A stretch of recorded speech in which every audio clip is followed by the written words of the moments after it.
जय जगन्नाथ सांग माने मो चैनल देसी बाइट्स विथ स्वागतिका को आपण मानक स्वागत। आज चलते बनैबा आंब रसर तैयारी आंब नड़िया लड्डू।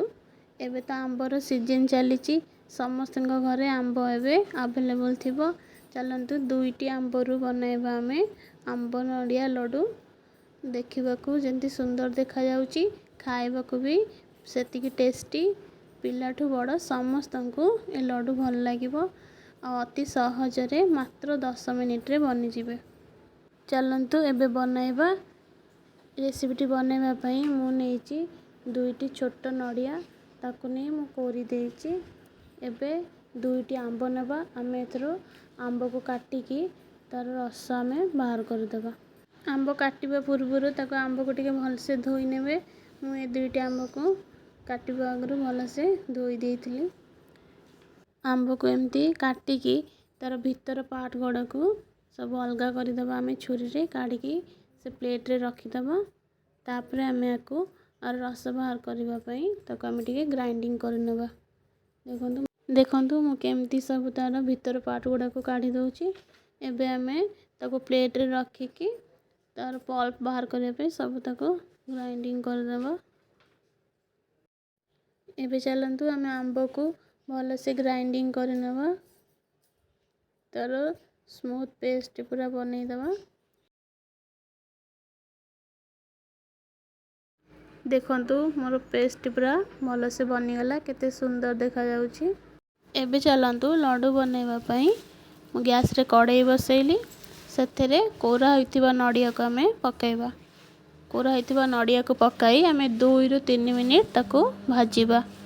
2 ରୁ 3 मिनिट भाजिला परे आमे ता ऊपरे आंब रस को पकाइबा।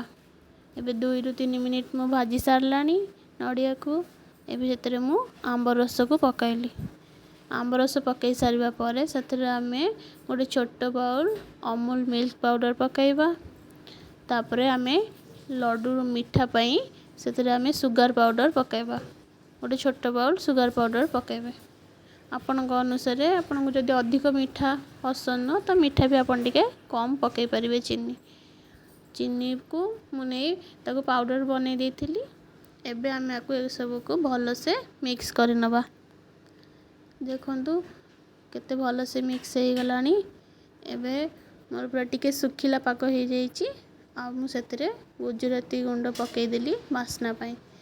कलर भी टिके चेंज हे गला। एबे मोर लड्डू पई पूरा प्रिपेयर हे गला। एबे मु ताको काढ़ी ठंडा करबा को रखी देइथिली। ठंडा हल्ला परे आमे एबे एतरो लड्डू बनैबा। देखन केते सुंदर देखा जाउची आ लड्डू भी केते आराम से पूरा बनी जाउची। केते सहज रे बनी जाउची। केते सुंदर देखा जाउची। एबे आमे आको सुखिला नड़िया जो कोरा है कि रखी थिबो ता देर आमे ताको कोटेड कर दबा सुंदर देखा जिबा पई। देखन केते सुंदर देखा वाला। एबे हमरो लड्डू पूरा प्रिपेयर हे गला। आंब नड़िया लड्डू खाइबा को बहुत ही टेस्टी लागिबो। एपरी नुआ नुआ रेसिपी देखिबा पई मो चैनल टी को सब्सक्राइब करंतु। रेसिपी टी जदी भल लागिथिबो लाइक करंतु, शेयर करंतु, कमेंट करंतु।